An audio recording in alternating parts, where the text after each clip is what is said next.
കഴിഞ്ഞ ദിവസം തിരുവനന്തപുരം നഗരത്തിൽ മലങ്കര ഓർത്തഡോക്സ് സഭയുടെ വിശ്വാസികളുടെ ഒരു മഹാസംഗമം നടന്നു. തിരുവനന്തപുരം നഗരത്തെ പ്രകമ്പനം കൊള്ളിച്ചുകൊണ്ടുള്ള ഒരു സംഗമം എന്ന് പറയാനായിരുന്നു എനിക്ക് ആഗ്രഹം. പക്ഷെ ഞാനത് എങ്ങനെ പറയും? സംഘാടകരുടെ പിടിപ്പുകേടോ അതോ വിശ്വാസികളുടെ അവഗണനയോ എന്താണെന്നറിയില്ല. മൊത്തം 26 പേരാണ് പങ്കെടുത്തത്. YMCA ഹാളിൽ രാവിലെ 10 മണിക്ക് തുടങ്ങി 12:30 വിഭവസമൃദ്ധമായ ഭക്ഷണത്തോടെ സമാപിക്കുമെന്നായിരുന്നു ക്ഷണക്കത്തിൽ പറഞ്ഞിരുന്നത്. വിഭവസമൃദ്ധമായ ഭക്ഷണം നൽകാൻ തിരുവനന്തപുരം നഗരത്തിലെ ഏറ്റവും വലിയ കാറ്ററിംഗ് യൂണിറ്റിനെ തന്നെയാണ് ചുമതലപ്പെടുത്തിയത്. മോശമാകാൻ പാടില്ലല്ലോ, അതും നോൺ വെജിറ്റേറിയൻ. കാരണം നോമ്പ് സമയമാണെന്ന് പോലും അറിയാൻ മേലാത്ത ആളുകളായിരുന്നു സംഘാടകർ. അറിവില്ലായ്മ ഒരു കുറ്റമല്ലല്ലോ. ഏതായാലും ഒഴിഞ്ഞ കസേരയും ഈച്ച പറ്റാത്ത ഭക്ഷണവും ഒടുവിൽ ഏതോ അനാഥാലയത്തിൽ കൊടുത്തുവന്ന കരക്കമ്പി ചിലരൊക്കെ പാഴ്സൽ കൊണ്ടുപോയെന്നും പറയുന്നു. പിന്നെ ഈ സംഗമത്തിൽ ചർച്ച ചെയ്യുന്ന വിഷയങ്ങൾ അത് പലതാണ്. വരുന്ന മലങ്കര അസോസിയേഷൻ തെരഞ്ഞെടുപ്പിലെ അസ്വാഭാവികത. എന്തോ ഈ അസ്വാഭാവികത? 937 ഭരണഘടനയ്ക്ക് നിർദ്ദേശിക്കപ്പെട്ടിട്ടുള്ള അപ്രായോഗിക ഭേദഗതികൾ അതെന്താണോ? സഭാ സംബന്ധമായ കാര്യങ്ങൾ ചർച്ച ചെയ്യാനും തീരുമാനങ്ങളിൽ എത്താനുമുള്ള ഒരു പൊതുവേദിയുടെ രൂപീകരണം, പുതിയ സംഘടന രൂപീകരിക്കുന്നതായിരിക്കും. ഇതൊക്കെയാണ് ചർച്ചാ വിഷയങ്ങൾ. പലതും മനസ്സിലായോ? എന്റെ പൊന്നു ദൈവമേ, എനിക്കൊന്നും മനസ്സിലായില്ല. ഇത് സഭയെ നന്നാക്കാനാണോ അതോ നശിപ്പിക്കാനാണോ എന്നൊരു സംശയം എനിക്കുണ്ടായി. അതുപോലെ മറ്റുള്ളവർക്കും ഉണ്ടായതുകൊണ്ടായിരിക്കും ആരും വരാഞ്ഞത് എന്നാണ് ഞാൻ കരുതുന്നത്. അതിർവരമ്പുകളില്ലാതെ ലോകമെമ്പാടുമുള്ള വിശ്വാസികളെയാണ് സംഗമത്തിന് ക്ഷണിച്ചിരുന്നത്. അതും 2 ആഴ്ച മുൻപേ അമേരിക്കയിൽ നിന്ന് വരെ ക്ഷണക്കത്ത് എനിക്ക് ഇട്ടു തന്നു. എന്ത് ചെയ്യാം? ഭക്ഷണം തയ്യാറാക്കി വെച്ചുകൊണ്ട് കാത്തിരുന്നിട്ട് തെരുവ് നായ്ക്കൾ പോലും ആ വഴിക്ക് വന്നില്ലെന്ന് പറഞ്ഞാൽ എന്താ അതിന് പറയേണ്ടത്? ഇത്രയും ഒരു ഗതികേട് മലങ്കര സഭാ വിശ്വാസികൾക്കുണ്ടോ? ദോഷം പറയരുതല്ലോ. അൽമായർക്ക് കുറച്ച് കടലാസ് പുലി സംഘടനകളുണ്ട്. വ്യാജന്മാരും ഒട്ടകങ്ങളും ഒക്കെ നയിക്കുന്ന വാറോലകൾ കൊണ്ട് കോൾമേർ കൊള്ളിക്കുന്ന ചില അൽമായ വേദികൾ. ഇതിലൊക്കെ ആരാ പോയി തലവെച്ചു കൊടുക്കുന്നത്?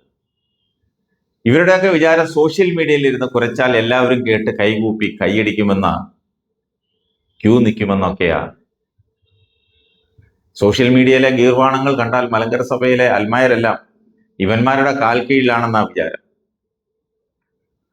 ഇവിടെ ഈ സംഗമം സംഘടിപ്പിച്ചത് പാളയം പള്ളിയിലെ കൈക്കാരന്റെ നേതൃത്വത്തിലാണ്. പാളയം പള്ളിയിൽ നിന്ന് പോയിട്ട് തൊട്ടടുത്ത പള്ളികളിൽ നിന്ന് പോലും ആരും പങ്കെടുത്തില്ലെന്ന് പറഞ്ഞാൽ നിങ്ങളാരും കളിയാക്കരുത്, ചിരിക്കരുത്. കുടുംബത്തിലെ അപ്പനെതിരെ കേസ് കൊടുത്ത് കോടതി കയറ്റുന്ന കുഞ്ഞാടുകളാണ് ഇവന്മാരെന്ന് തിരിച്ചറിഞ്ഞതുകൊണ്ടായിരിക്കും ഒരുപക്ഷെ ആരും വരാത്തത്. പലതും പിടികിട്ടിയോ? കിട്ടിക്കാണില്ല. കാതോലിക്ക ബാവയ്ക്കെതിരെ പാളയം പള്ളിയുടെ പൊതുയോഗ തീരുമാനങ്ങളൊന്നും ഇല്ലാതെ കൊടുത്തിട്ടുള്ള 16 കേസുകളെ കുറിച്ചാണ് പറഞ്ഞത്. 1, 2 16 കേസുകൾ. അതിലെ ഒരു കേസ് എന്താണെന്നറിയാം? പൊതുയോഗം തെരഞ്ഞെടുക്കാതെ കൈക്കാരനായി നീട്ടിക്കൊടുക്കണമെന്ന കേസാണ്. ഇപ്പോൾ ഇരിക്കുന്ന കൈക്കാരനെ പൊതുയോഗം കൂടാതെ, പൊതുയോഗം തെരഞ്ഞെടുക്കാതെ അദ്ദേഹത്തിന് അനന്തമായി നീട്ടിക്കൊടുക്കണം. അങ്ങനെയാണ് ഈ കക്ഷി ഇപ്പോഴും ആ സ്ഥാനത്ത് തുടരുന്നത്. ആ കേസ് കോടതി കിടക്കുക.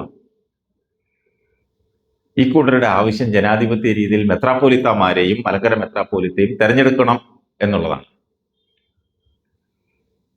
ഇപ്പോൾ നടക്കാൻ പോകുന്ന തെരഞ്ഞെടുപ്പിന്റെ രീതി എന്താണെന്ന് പോലും മനസ്സിലാക്കാത്ത കുറെ ആളുകൾ ചേർന്ന് പലതും ചെയ്തു കളയാമെന്നുള്ള വ്യാമോഹത്താലാണ് ഈ സംഗമം വിളിച്ചു കൂട്ടിയതെന്നാണ് ഇതറിഞ്ഞ ഒരു അൽമായൻ ഇന്നലെ പള്ളിയിൽ ചെന്നപ്പോൾ എന്നോട് പറഞ്ഞത്.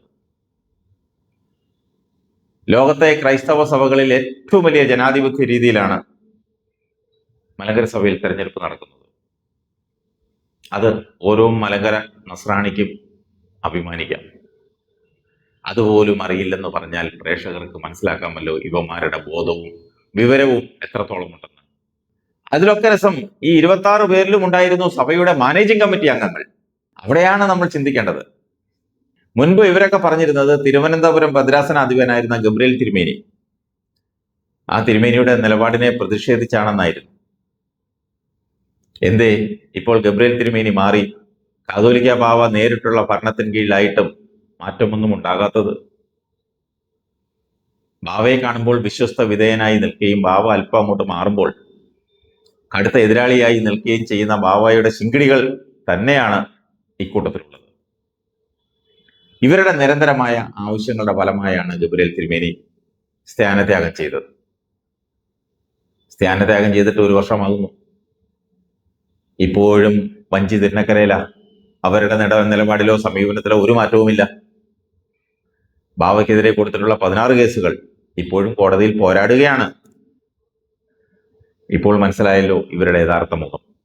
ഇവർക്ക് ഒറ്റ ലക്ഷ്യമേ ഉണ്ടായിരുന്നുള്ളൂ, ഗബ്രിയേൽ തിരുമേനിയെ മാറ്റുക. അത് സാധിച്ചു. ഇനി ബാവയ്ക്കെതിരെയാണ് യുദ്ധം. അത് കോടതിയിലാണ്. സഭ എന്താണെന്നും സഭയുടെ ഭരണഘടന എന്താണെന്നും ഒന്നും അറിയാത്ത ഇതുപോലുള്ള കുറെ മഞ്ഞാണന്മാർ